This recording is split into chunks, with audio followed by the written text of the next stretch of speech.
All it takes is one storm, one tropical system for Acadiana to have a major impact. Well, in 2008, Acadiana took on two hurricanes within a few weeks.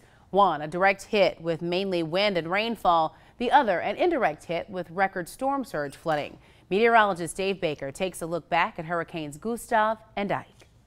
Labor Day weekend was coming fast, but instead of barbecues, Acadiana was fleeing from Gustav. After brief visits with Haiti and Jamaica, it strengthened to a near Category 5 hurricane and made landfall over western Cuba August 30th. As it moved into the Gulf of Mexico, Gustav maintained decent strength, prompting hundreds of thousands to evacuate, including a mandatory evacuation of New Orleans, the first since Hurricane Katrina in 2005. Gustav struggled to maintain strength, but it still made landfall at Cocodrie as a modest Category 2 hurricane with winds of 105 miles per hour. As the storm moved northwestward, it weakened, but wind gusts up to 77 miles per hour were recorded in Lafayette and over 80 miles per hour in Abbeville. Wind damage was widespread, but surge was concentrated to southeastern Louisiana.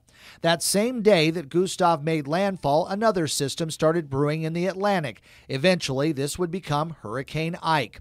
Ike would strengthen to a Category 4 before reaching Cuba and was disrupted after traveling over the majority of the island from east to west. Ike did re-strengthen to a strong Category 2 hurricane with winds of 110 miles per hour, but the structure and widespread wind field produced record storm surge flooding. Ike brought water over almost every inch of Cameron Parish, with water reaching as far north as Lake Charles. Flooding over Vermilion and Iberia was similar or greater than Rita just 3 years earlier. In Texas, the Bolivar Peninsula was flattened by storm surges over 17 feet. And even with the mass evacuation, Ike claimed over 100 lives in the United States, and it still ranks as the sixth costliest hurricane making landfall in the U.S.